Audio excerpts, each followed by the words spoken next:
In the deep, unrelenting winter of 1944, the European front was a chaotic mix of shifting alliances, unyielding ideologies, and the bitter taste of impending defeat. Among the rubble of shattered lives and crushed ambitions, one man stood at the intersection of those fates, captured, broken, and awaiting the next chapter of his life that would unfold in an unfamiliar direction. The man, a German officer, had risen through the ranks of the Wehrmacht, gaining recognition not for his compassion or diplomacy but for his cold, calculated approach to warfare. He was accustomed to giving orders, watching as men fell in line or fell to the ground, all in service of a cause that seemed more distant by the day. His journey had been defined by the machine of war, relentless, brutal, and devoid of mercy. Yet now, all of that had crumbled around him, leaving him a prisoner in a foreign land, stripped of his uniform and the weapon he had once wielded with authority. His reality had collapsed into something he could no longer control. The German officer had fought in countless battles, watched cities burn, villages vanish in plumes of smoke, and comrades lie dead in the mud of countless skirmishes. The war had transformed him into something of a machine himself. At least, that's how he saw it. He had learned to separate his emotions from his actions, to focus only on the mission, to turn away from the suffering that surrounded him and press forward. In war, there was only victory or death, and he had come to accept the duality of it. Yet, on the snow-covered battlefield of his last stand, he found himself neither victorious nor dead. He had failed, and in that failure, he had become something even worse than a defeated soldier. A prisoner. There was no honor in that. He had been taught that surrender was a coward's act, a failure of will, a betrayal of comrades and the cause. But now, with the cold seeping through his clothing and the bitter taste of surrender in his mouth, he felt as though he had been robbed of any identity at all. His body ached with exhaustion, and the defeat gnawed at him more deeply than any physical wound. The journey into captivity was a blur. The officer was pushed forward, his hands bound tightly, his body shivering against the unrelenting cold. The soldiers who surrounded him spoke in a language he could barely understand. The words were harsh, but they had an air of finality about them, as though nothing was left to say.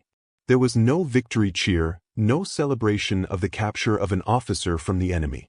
The British soldiers moved with mechanical efficiency, their eyes cold and unfeeling. They knew their task and would carry it out with no frills.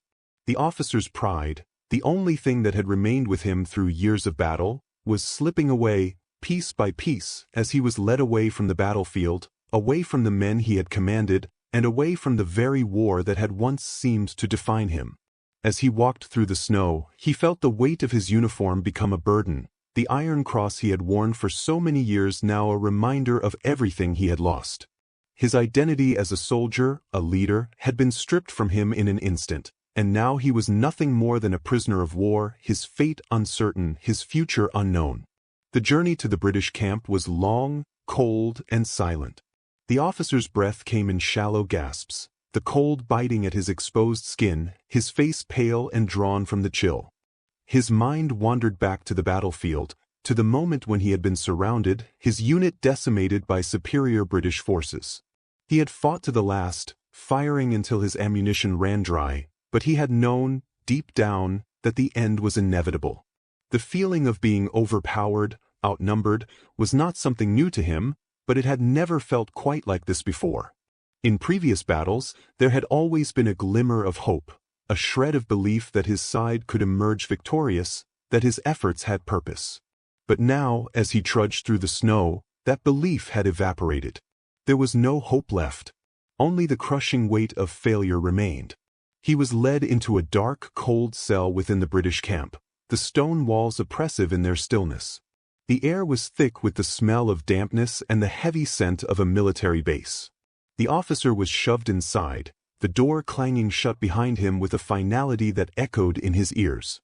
For a moment he stood there, still, as if waiting for the world to correct itself, for some miracle to intervene and release him from this nightmare.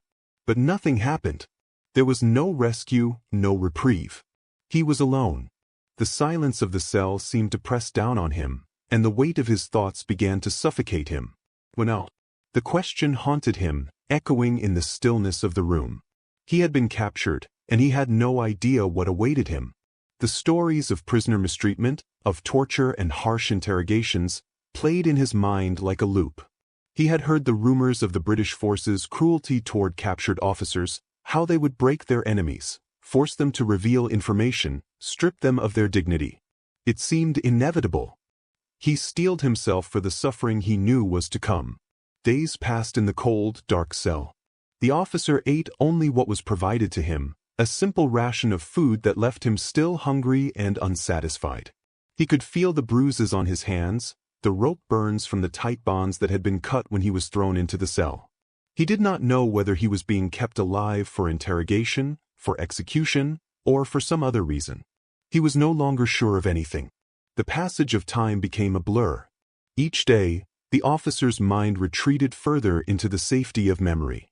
He thought of his wife, his children, and the life he had left behind, one that now seemed as distant as a dream. The war had taken everything from him, and now it was taking his mind. Yet, beneath the surface of his despair, there was an awareness that gnawed at him. He was no longer in control. His fate was no longer his own. That realization stung more than the cold, more than the hunger. The officer did not sleep well in the cold, stone cell. The hours felt endless, stretching on as if time had no meaning. He would lie awake, his mind racing through endless thoughts of his past, of the things he had seen, the decisions he had made.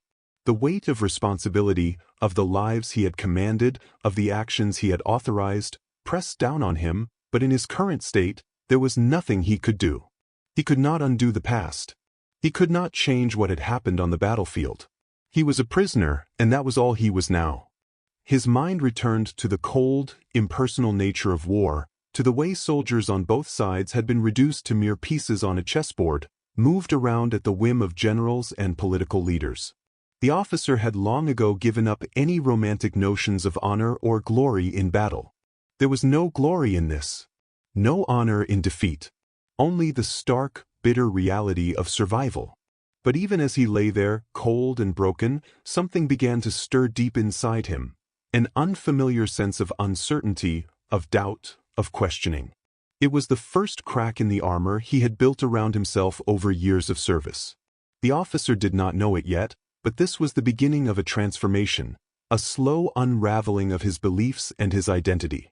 The war had taken everything from him, and now it was going to take his understanding of who he was and what he had fought for. But for now, in the dark silence of his cell, all he could do was wait. Wait for what would come next. Wait for the blow that would inevitably follow his capture. The officer, cold and alone in the dim, unyielding space of his cell, could not escape the relentless tide of his own thoughts. Every minute in that frozen isolation seemed to stretch into infinity, and with it came an ever-deepening sense of dread. The heavy stone walls around him, the distant sounds of footsteps from the outside, all served as a constant reminder of his situation. He was a prisoner now, a figure of the defeated, stripped of everything that had once defined him. His uniform, his weapons, his very identity as a soldier. Each passing day felt like an eternity, each breath colder and more hollow than the last. His thoughts returned again and again to the stories he had heard of the British treatment of prisoners. As an officer, he had been trained to believe that the enemy would show no mercy, that a soldier's duty was to fight to the last and to fall with honor. He had never once considered that his fate would ever involve surrender, let alone capture by the very forces he had so ruthlessly fought against. Now, as he sat in his cell, the weight of that reality settled on him like a leaden burden. He remembered the whispers from his comrades, the stories of soldiers who had been taken by the British, those who had vanished into the murky depths of captivity and never returned. There were rumors of brutal interrogations, of physical and psychological torture, of prisoners being broken not by the blows of the British soldiers but by their restraint, their refusal to break them with anger or rage. Instead, it was said, the British used quiet methods, subtle manipulations, silence, and unrelenting pressure that wore the soul down slowly, bit by bit. He had no doubt that such methods were waiting for him. The British had always been depicted as the masters of patience, the bearers of a quiet, insidious cruelty that could not be resisted. What was worse, it seemed, was that their restraint only made the whole process more unnerving. They did not need to strike. Their very presence, their very calm, was enough to erode a man's will to resist. The officer had seen the effects of this in others. His comrades who had been captured earlier in the war, those who had returned to their own side broken, changed, their spirits crushed in ways that no amount of physical punishment could achieve. It was this psychological torment that he feared most. The thought of being subjected to this passive aggression, of being slowly worn down until his will to live, to fight, to endure was completely shattered, was enough to turn his stomach. In his cell, he clutched at his fading thoughts, trying to hold on to whatever semblance of resolve remained within him. But the longer he was left alone, the harder it became to hold onto his sanity. At night, the silence of the prison would become oppressive. It was not the silence of peace, of rest, but the kind of silence that only accompanies suffering.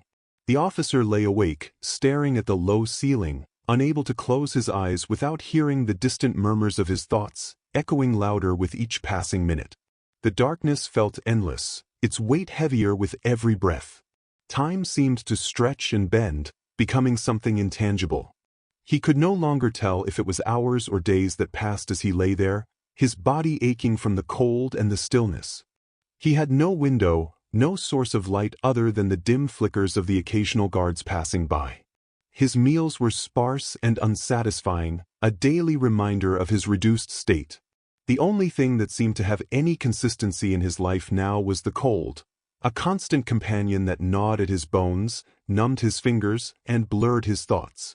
He could not escape the images of the past, of the war he had left behind, of the friends and comrades who had been consumed by it all. It was hard to reconcile the man he had been, the officer who had commanded with such cold precision, with the man he had become, nothing more than a broken prisoner, a shadow of his former self. He thought of the battlefield, of the moments when he had given orders and watched soldiers die without hesitation, without remorse. He had once been proud of his resolve, his ability to remain detached, to make the hard choices without flinching. Now, in the quiet of his cell, he wondered if it had all been worth it. Was it worth losing everything? His men, his honor, his sense of self, for a war that had turned to ash?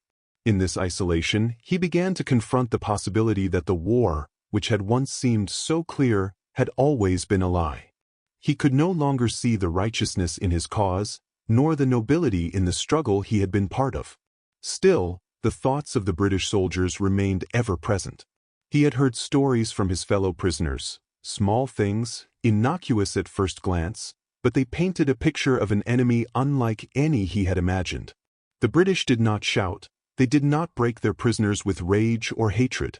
Instead, they spoke softly, with a calm that was almost maddening. There was no violence in their actions, only stillness, an eerie calm that settled over everything. It was said that their interrogations were designed not to break a man physically, but to wear him down mentally. The officer found this prospect more terrifying than any threat of violence. The knowledge that the British did not need to raise their voices or lay a hand on him to destroy his sense of self was more unsettling than anything he had encountered in battle. He had seen soldiers' spirits crushed not by force, but by the quiet persistence of those who held control. And so he waited, a prisoner of both time and fear. His mind swirled with images of the impending interrogations that he knew were coming. He could already feel his own resolve weakening. What would they ask him? What would they demand from him? He had no answers. His knowledge was not that of the highest echelons of command. He had no secrets to reveal, no tactical advantage to offer. The war had already taken everything of value from him. The only thing left to do was endure, to accept the inevitability of whatever would come next. And yet, there was a part of him that resented it. He had never been one to accept things passively, to simply lie down and submit. The soldier in him wanted to resist, to fight even in the face of overwhelming defeat. But as the hours passed, that urge grew weaker, crushed under the weight of exhaustion, isolation, and fear. In the darkness of his cell, the officer could not help but wonder what awaited him on the other side of that door. Would they come for him tomorrow? Would he be dragged to the interrogation chamber, forced to confront the enemy he had once seen as an impersonal force, an enemy to be crushed without remorse? He could only guess at their methods, at the psychological tricks they would employ to break him down. And the uncertainty of it all gnawed at him, a slow, creeping doubt that was even more unsettling than the cold, more terrifying than the thought of physical punishment. The British soldiers were not like the Germans. They did not seek glory or honor in battle. Instead, they sought something deeper, a victory not of the body, but of the mind. And that, more than anything, frightened him. As the days dragged on, the officer's thoughts began to grow more disjointed, more fragmented. He wondered if the isolation was starting to take its toll on him. Was he losing his grip on reality? Was he beginning to doubt everything he had once believed in? The shadows of his cell seemed to grow darker with each passing moment, as if they were closing in on him, creeping up from the corners of the room to smother him. But still he waited. He waited for whatever was to come, knowing deep inside that the real battle was not one of physical endurance, but of the mind. And in that battle he was already losing. The days in the cell seemed to stretch endlessly, each one colder, darker, and more suffocating than the last. The officer found himself caught in a constant battle within his own mind. The isolation was beginning to take its toll. His thoughts would often spiral into places he didn't want to go. There were moments when he almost wished for the cold physical torment he had heard about, the sharp sting of a slap, the violent shake of an interrogation. At least those things would break the silence, force him to confront the reality of his situation. But as the hours passed, those fears began to change. The physical pain, though terrible, could be endured. It was the mind, the officer realized, that was the true battleground. The quiet, insidious assault on his spirit, his will to resist, was something he had never fully understood until now. He had been trained for war, for battle, for strategy. He had been taught to withstand the rigors of combat, to maintain composure in the face of chaos. But none of that training had prepared him for this. None of his rigid discipline, his belief in the absolute superiority of his cause, had equipped him for the slow, relentless erosion of his own identity. The longer he was held captive, the more the officer came to understand that this was not a battle that could be won with force or with intellect alone. It was a battle of endurance, a test of one's ability to retain their sense of self in the face of everything being stripped away. The very things he had once relied on, his position, his rank, his authority, no longer mattered. He was just another prisoner, a faceless man trapped in a cold, stone cell. His uniform, his weapons, his status, all had been taken from him. He had been reduced to a state of absolute vulnerability, and in that vulnerability he had begun to question everything. The uncertainty of his fate gnawed at him relentlessly. He had no idea what would happen next. Would they interrogate him immediately, or would they keep him in the dark, waiting for some larger purpose? Would they eventually execute him, as was common for prisoners of high rank in such circumstances? The unknown seemed endless, and each unanswered question only made his fear grow stronger. He was haunted by the idea that the British soldiers, despite their outward calm, had some secret purpose that was beyond his comprehension. They had a way of disarming you, of taking everything from you without raising their voices, without striking a blow. The officer could almost hear their soft footsteps in the hallways, the quiet shuffle of their boots, as though they were always there, watching him, observing his every move, analyzing his every thought. It was a creeping paranoia, a sense that there was no escape from their gaze. In the silence of his cell, the officer's mind began to unravel. He thought back to the moment of his capture, the sudden, overwhelming realization that he was no longer in control, no longer the one giving orders, but the one following them. His pride had been shattered in that instant. The certainty of his superiority over the enemy turned into something hollow, something foreign. It had been a blow to his very identity, and now, in the stillness, it seemed to reverberate with greater force. He had always believed in the righteousness of his cause, in the glory of battle and the nobility of service. But now, in the quiet of his cell, those beliefs began to feel like empty slogans. What was the point of all the fighting, all the suffering, if it had led him here, to this place of weakness and fear? The officer tried to focus on something, anything, to distract him from the growing despair.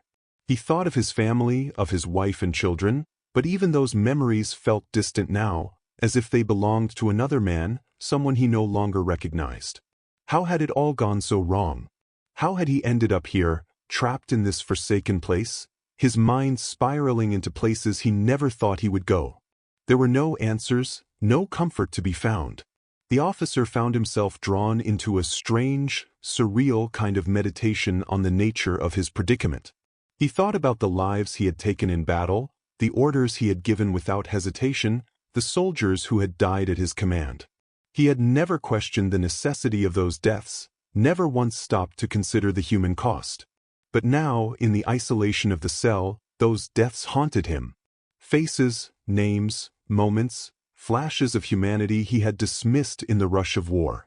It all came crashing back at once, and the weight of it threatened to crush him.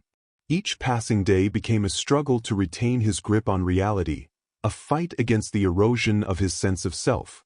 The British soldiers, as silent and restrained as they were, had achieved something that no battlefield enemy ever could.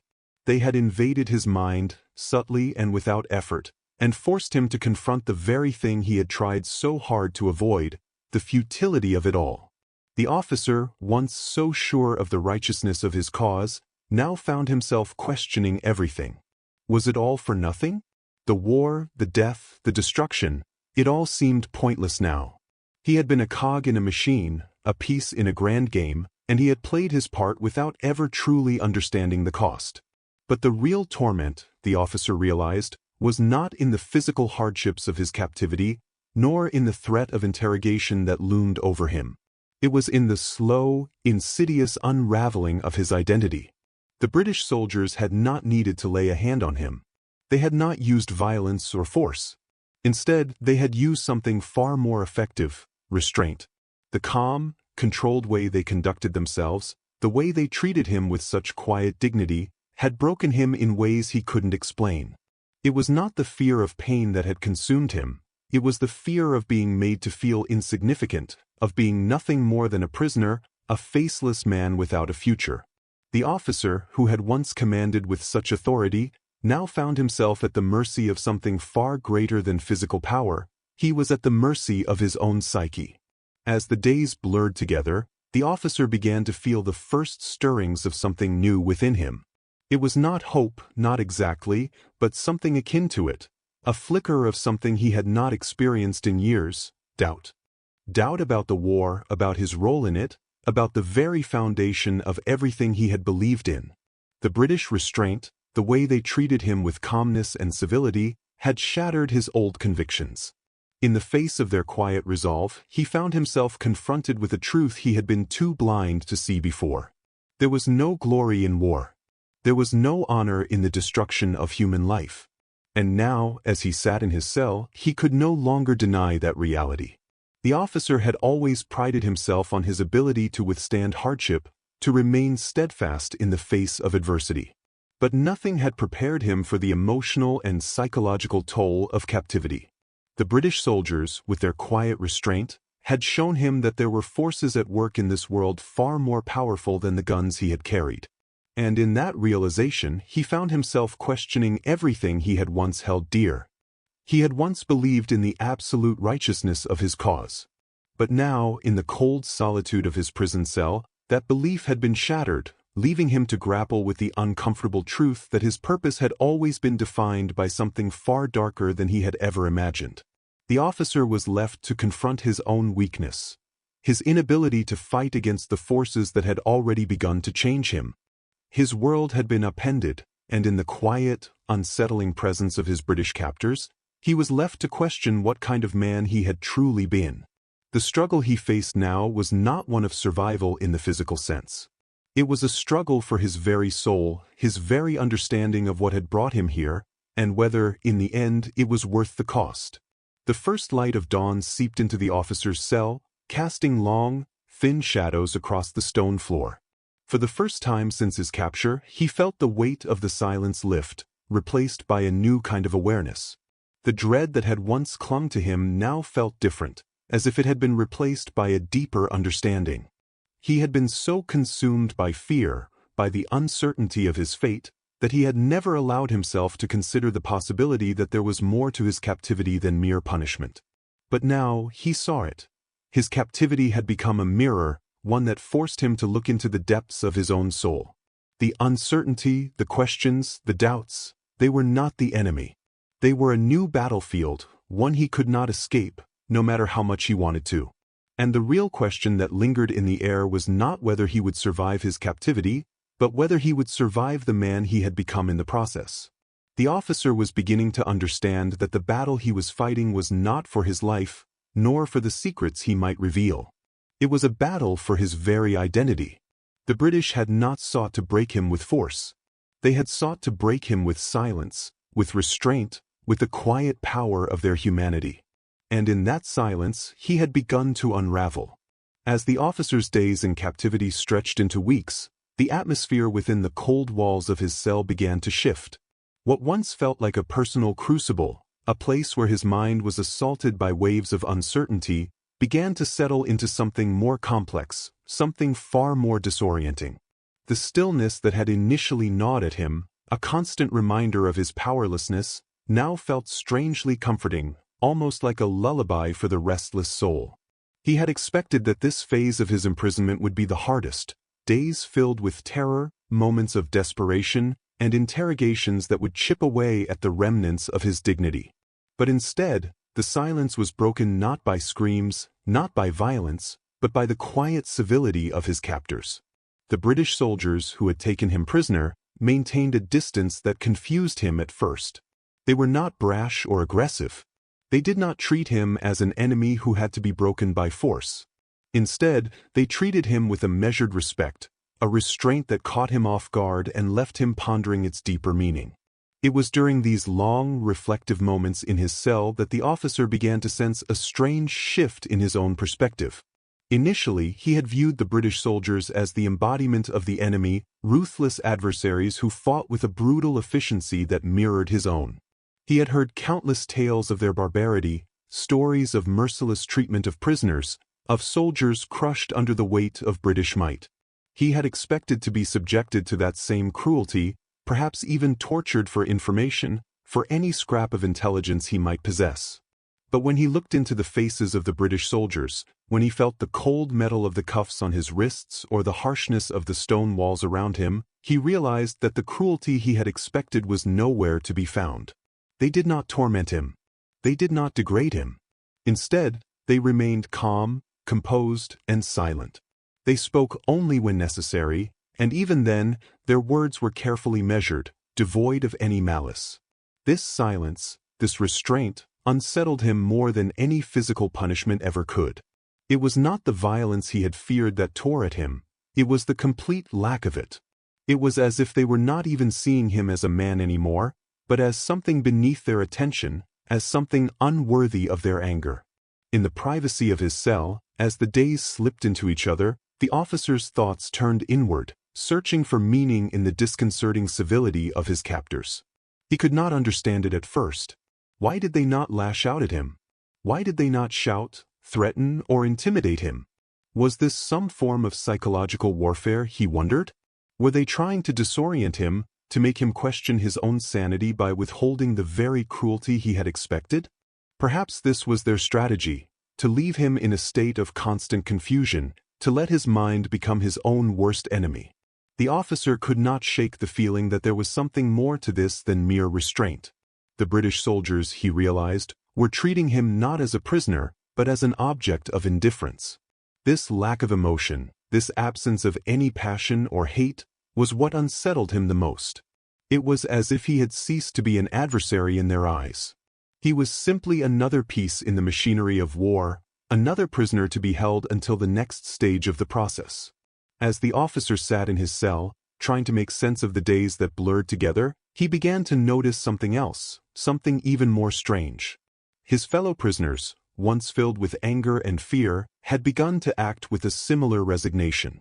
They too were subdued, their spirits hollowed out by the slow, steady pressure of captivity. There was no bravado, no talk of escaping, no plans of resistance. Instead, they spoke in hushed tones, their conversations limited to the most basic needs: food, water, sleep. The energy that had once defined them, the pride of being soldiers, had been drained from them by the same quiet power that held the officer in his own cell. The officer had once believed that strength in war was measured by physical endurance, by how much one could withstand. He had thought that the ultimate sign of resilience was the ability to fight, to resist until the very end. But in the face of the British soldier's restraint, he realized that this was only one form of strength. There was another form, one that was quiet, one that worked from within, wearing a person down slowly until they were no longer capable of resisting. The officer's mind churned with this new understanding. He was not being punished in the way he had anticipated. He was being eroded not by force, but by a gradual and methodical pressure. It was like the slow drip of water wearing away at stone, inch by inch, until the very foundation of his being began to crack. He was no longer the officer who had commanded men, whose decisions had determined the fate of others. He was no longer the soldier who had been taught to fight until the end, no matter the cost. He was something else entirely, a prisoner, stripped of his former self, left to confront the haunting truth that war had reduced him to nothing more than an object, a tool in the hands of fate. The British soldiers had not used physical violence to break him. They had used their restraint, their indifference, their unwavering calm. They had taken everything from him, not through battle or force, but through a quiet, unspoken power that seemed more destructive than any weapon.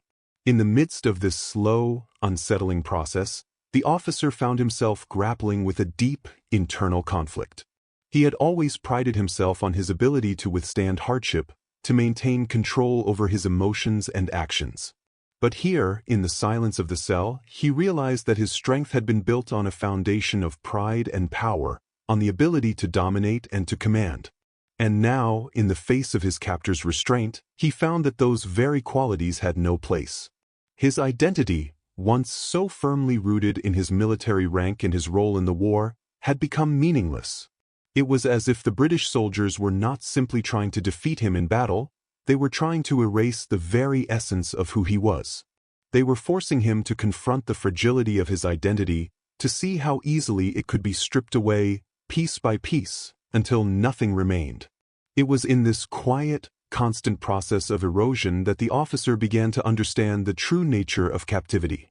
It was not about physical confinement, not about the walls that surrounded him or the chains that held him. It was about something much deeper, about the ways in which a person's mind and spirit could be imprisoned, not by force, but by subtle manipulation and the slow passage of time. The British soldiers, with their calm restraint, had turned captivity into something much more insidious than mere imprisonment. They had transformed it into a process of internal unraveling, where every minute, every hour, chipped away at his sense of self. The officer had thought he understood the nature of power, but now he was forced to confront a deeper truth. Power was not always about domination. Sometimes, it was about indifference, about the quiet ability to strip someone of their humanity without ever raising a hand. The officer's thoughts swirled in a mixture of confusion, resentment, and self-loathing. He could not deny that he had been affected by this process, that he had been changed in ways he did not understand. The soldier who had once commanded with authority, who had believed in the righteousness of his cause, was no more. In his place was a man who was unsure of who he was, of what he had fought for, and of what it all meant. The British soldiers, in their quiet restraint, had forced him to confront the hollow core of his own existence. And in that confrontation, he found himself at a crossroads. Would he continue to resist, to hold on to the last remnants of his pride, or would he surrender completely, not just to his captors, but to the realization that he had been a part of something far darker, far more destructive than he had ever imagined? Each day, as the officer waited in his cell, he felt the walls closing in on him, not just physically, but mentally and emotionally as well. The pressure of captivity had become a constant weight on his chest, a reminder that the war, the death, the destruction, none of it mattered now. It had all led him to this place, this moment of reckoning. And as the days went on, the officer realized that the battle was no longer one of survival. It was a battle for his very soul, a battle that he was not sure he could win. The officer's internal world was shifting in ways he had never expected, and with each passing day in captivity, that transformation deepened, becoming something far beyond the physical torment he had once feared. The months that had passed since his capture had been like an endless fog, blurring the line between night and day, between time spent in reflection and time spent in hopelessness. He could feel his mind warping under the strain of isolation, and while he had never been one to show weakness, his grip on the rigid walls of his identity was slipping away, piece by piece. The British soldier's methodical restraint had dismantled everything he once believed about power, about authority, and about survival itself.